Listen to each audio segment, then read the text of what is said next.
Jesús es tu proveedor generoso y dadivoso. Seamos bondadosos y misericordiosos con los demás. ¿Qué tal, hermanos? Seguimos con esta serie del libro de Nehemías. Yo soy Javier Carrá. Esto es Veamos a Jesús, un capítulo diario de la Escritura, viendo al número 1, nuestro Señor Jesucristo. Hoy nos toca Nehemías capítulo 5. Por favor, tome un minutito para leerlo. Téngalo frente a usted. Suscríbase a este canal. Creemos que toda la Biblia nos habla de Jesús. Mire, lo especial de estos devocionales es que son cristocéntricos y son prácticos también. Creemos que cuando ponemos nuestra mirada en el Señor Jesús, Él nos ayuda a entender la Biblia y nos da el poder para ser hacedores, para poner en práctica lo que hemos aprendido. Así que sin más, veamos a Jesús en Nehemías 5. Bueno, aquí en Nehemías 5 sobresale un acuerdo de nación guiado por el líder Nehemías, donde los judíos acordaban que nadie se iba a aprovechar económicamente de su hermano, del más necesitado, que todos iban a ser bondadosos, generosos, dadivosos y misericordiosos con los demás. Habían algunas quejas porque algunos de ellos estaban pasando situaciones económicas difíciles y otros se habían aprovechado. Estamos en la época de la reconstrucción de Jerusalén, que había quedado en ruinas después de la invasión babilónica, pero hoy se está reconstruyendo. Y mire la queja, por favor, 5:2 de Nehemías, lea conmigo. Había quien decía: nosotros, nuestros hijos, nuestras hijas, somos muchos, por tanto hemos pedido prestado grano para comer y vivir. Había quienes decían: hemos empeñado nuestras tierras, nuestras viñas, nuestras casas para comprar grano a causa del hambre. Y había quienes decían: hemos tomado prestado dinero para el tributo del rey sobre nuestras tierras y nuestras viñas. Y mire el 5, qué tremendo. Hasta habían dado a sus hijos y a sus hijas en pago como esclavos, una cosa terrible. Ahora bien, nuestra carne es como la carne de nuestros hermanos, nuestros hijos como sus hijos, y aquí nosotros dimos nuestros hijos y nuestras hijas a servidumbre. Era una manera, si usted ya no tenía con qué pagar, tenía que entregar a sus hijos para que fueran servidores, prácticamente esclavos de la otra persona, de su acreedor. Y esto lo hacían entre judíos, entre hermanos, digámoslo así. Algunas de nuestras hijas lo están ya y no tenemos posibilidad de rescatarlas, porque nuestras tierras y nuestras viñas son de otros. Cuando Nehemías oyó estas injusticias o estas cosas que se estaban dando, se indignó porque él dijo: ¿cómo es posible que hemos sido esclavos de los babilonios, de los medos, de los persas, y ahora que el Señor nos libra de la esclavitud, hoy nos estamos esclavizando unos a otros con deudas, con intereses, con usura? Tenemos que abolir la usura. Y mire por favor en el versículo 7 las palabras de Nehemías: lo medité y reprendí a los nobles, a los oficiales, y les dijo: exigís interés cada uno de vuestros hermanos, y convoqué contra ellos una gran asamblea y les dije: nosotros según nuestras posibilidades rescatamos a nuestros hermanos judíos que habían sido vendidos a las naciones, y vosotros vendéis aún a vuestros hermanos y serán vendidos a vosotros. Y callaron y no tuvieron con qué responder. Nehemías entonces les propuso un acuerdo donde ellos se comprometieran delante de Dios y de los testigos que estaban ahí, que no iban a tomar usura, que no iban a cobrar interés, que iban a devolver las tierras embargadas y por supuesto a las personas tomadas a servidumbre. Mire el versículo 10, por favor. También yo y mis hermanos y mis criados, él dio el ejemplo, miren Nehemías,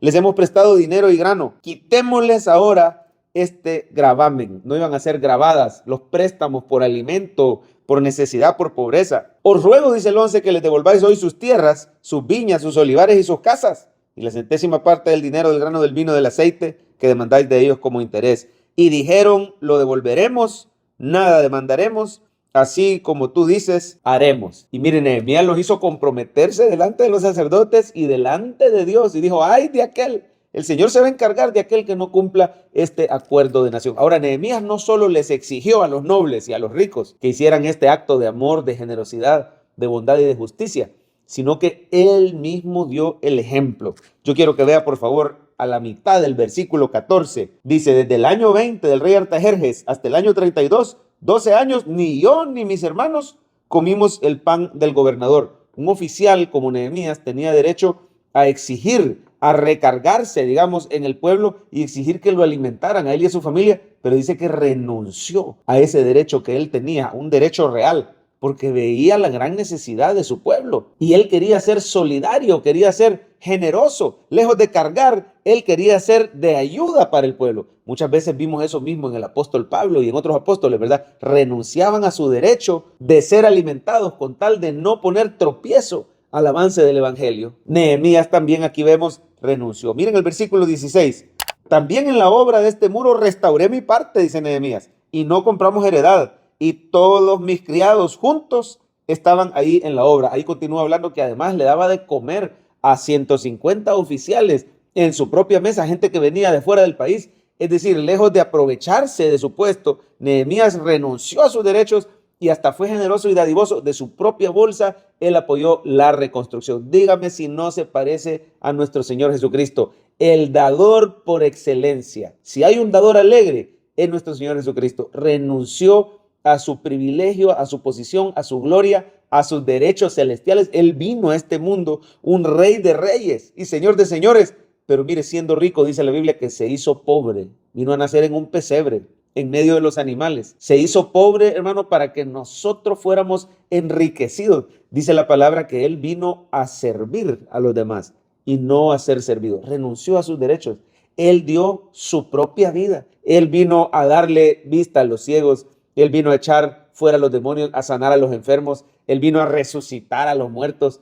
Él vino a la cruz a dar su vida, a derramar su sangre para que usted y yo tuviéramos salvación. Y ahora, hermano, que ya nos ha hecho libres de toda esclavitud, el Señor Jesús nos sigue proveyendo. Dígame si no es cierto que el Señor Jesús provee para tu casa, provee para tu familia, provee para tus necesidades y hasta para gustitos. Es un Padre bueno y consentidor. El Señor nos provee bendición material en abundancia. Dice, mi Dios pues suplirá todo lo que os falte conforme a sus riquezas en gloria en Cristo Jesús. Aquí Nehemías entonces nos recuerda al más grande dador que ha habido, nuestro Señor Jesucristo, el dador de la vida y de la salvación y también de la provisión. ¿Cómo debemos responder los creyentes ante la gran misericordia del Señor? Una sola aplicación: sea generoso con el más necesitado, sea dadivoso, que de aquí en adelante este mensaje marque una diferencia en la administración de tus finanzas. Ahí se nota el amor y la gratitud por lo recibido, cuando ahora tú todos los meses puedes apartar algo, así como apartas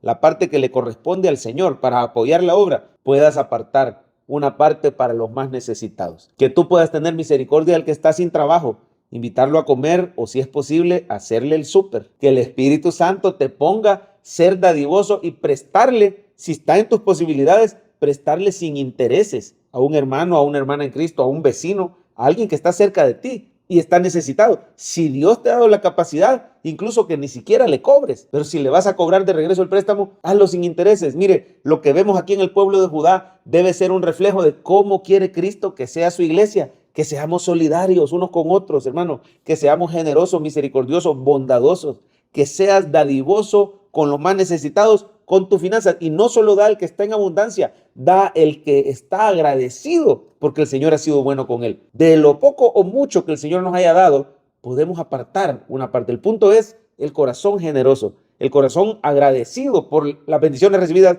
el corazón amoroso que ve la necesidad. Que el Señor nos regale un ojo bueno, no un ojo malo lleno de avaricia, sino un ojo bueno lleno de amor por el prójimo, lleno de empatía, sabiendo que si yo pasara por un bache así económico, quisiera que me trataran con misericordia, con paciencia, con bondad. ¿Qué persona cerca de ti está en necesidad? Yo le pido al Señor que te abra los ojos y que te abra el corazón para que podamos extender la mano con liberalidad, porque Jesús es nuestro gran proveedor y libertador.